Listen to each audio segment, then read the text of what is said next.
Night had already swallowed the horizon when Kale opened his eyes again. The ground beneath him was cold stone, cracked and uneven, like the remnants of a battlefield long abandoned. His body ached from wounds both visible and hidden, but the deeper pain lived somewhere no blade could reach. The kind that came from betrayal, from being broken by the people he once would have died for. For a long moment, he simply lay there, staring into the darkness above him. It felt endless, hollow, yet strangely familiar. This place was quiet, too quiet, not peaceful but patient, as if waiting for him to rise or to fail. He pushed himself up slowly, every muscle trembling from exhaustion. His hands were stained with dried blood. He couldn't tell if it was his or theirs. The memories hid in fragments, shouts, shadows, steel flashing, faces he trusted turning away just when he needed them most. He had fallen, not in battle, not in honor, but in betrayal. And that fall had carved something new into his soul, silence, sharp and cold enough to cut. Kale stood, swaying slightly, breathing in the chill. He had nothing left behind him. No allies, no name, no warmth. But strangely, the emptiness didn't frighten him. It steadied him. The person he had been had died in that moment of betrayal, and whatever he was now felt stronger. He didn't know what to call it yet. All he knew was that the man lying broken on the ground wasn't the man rising now. A faint wind whispered through the ruins, carrying ash and the faint scent of old battles. It almost sounded like a voice, urging him forward. Kale clenched his fists, feeling something faint but alive flicker inside. Resolve, fragile yet growing. He took the first step. Every step echoed through the ruins, like the world acknowledging his return. He moved through the remains of what once had been a fortress, now nothing more than shattered stone and burned beams. But in these ruins, Kale felt something awaken in him. It was dark, but not destructive. It was the fire of a man who had nothing left to fear. His footsteps brought him to a broken archway, half collapsed. On the other side lay a valley drowned in shadows, a place no one willingly entered, a place said to break the weak and sharpen the strong. No maps marked it, no stories dare describe it, but Kale felt drawn to it, almost called. He stood at the edge of the descent, the wind brushing his face. The valley below hummed like a heartbeat buried deep within the earth. Kale breathed in and stepped forward.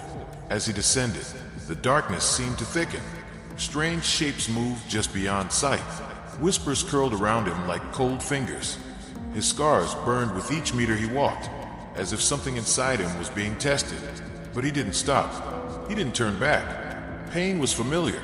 Fear was familiar. But quitting, that had died inside him long ago. Hours passed until he reached the valley's heart. A vast stone altar stood there, ancient, untouched for centuries. Black veins crawled across its surface, pulsing faintly like living shadows. Kale approached it slowly. He didn't know why. He didn't know what waited here. All he knew was that his old self had fallen, and this place felt like where something new was meant to rise. He placed his hand on the stone. At that moment, the ground trembled. Darkness surged up his arm, racing across his chest, wrapping around him like a cloak. It didn't hurt. It felt like acceptance, like the valley was acknowledging his pain, recognizing the fire that betrayal had sparked within him. Kale didn't pull away. He stood firm as the shadows curled into his skin, sinking deeper, reshaping something inside him. When the darkness settled, a silence heavier than anything he had ever known surrounded him. But this silence wasn't emptiness anymore. It was power. Kale opened his eyes. The shadows retreated slightly, as if bowing to him. And for the first time since he had fallen, he felt whole. Not healed, not forgiven, but sharpened. The valley had not broken him. It had reforged him. Kale turned toward the path he had descended. The climb back would be long, steep, and unforgiving.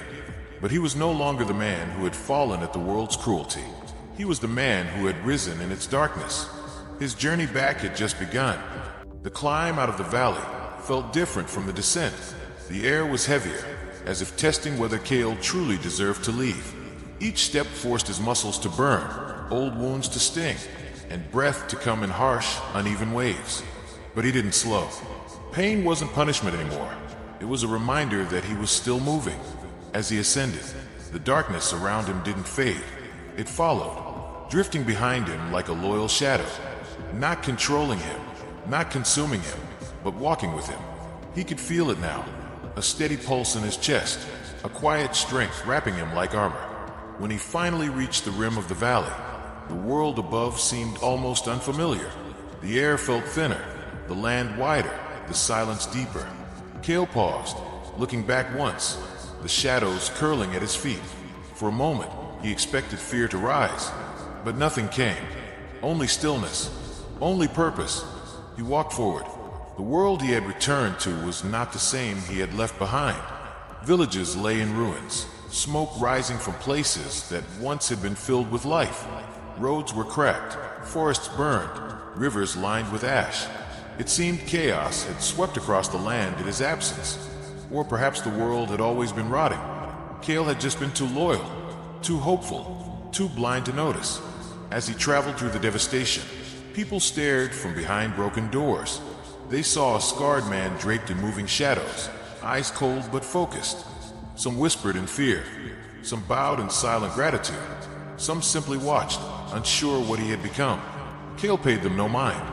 He wasn't here to reassure anyone. He wasn't here to comfort or explain. He was here because the world had taken everything from him. And now he would walk through it without fear, without apology, without hesitation.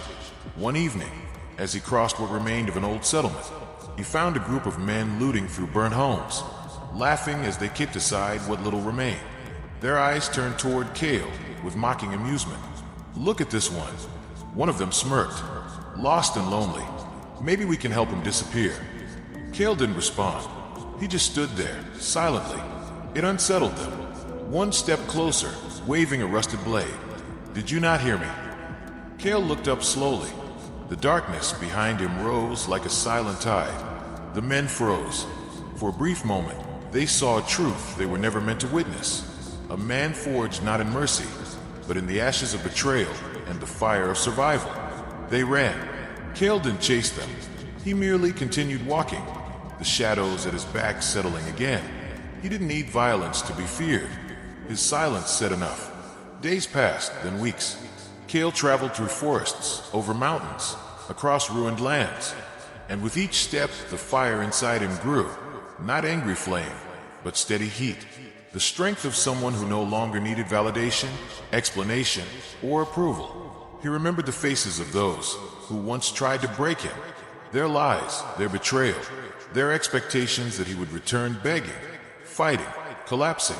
They had expected him to drown in the pain they caused. Instead, he had risen in the darkness they created.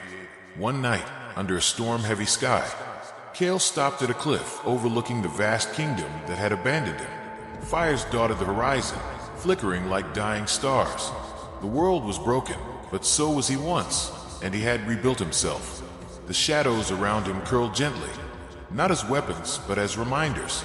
He was no longer the man who begged for loyalty, no longer the man who sought closure, no longer the man who feared loss. He had become someone new, someone carved from silence, someone shaped by endurance, someone stronger because of what he walked away from. Kale closed his eyes as thunder rolled across the sky. The world below might not be ready for the man he had become, but that didn't matter. He wasn't returning for them. He was returning for himself. And this time, nothing, not betrayal, not pain, not the ghosts of his past, would stop him from walking forward. The darkness didn't break him. It built him.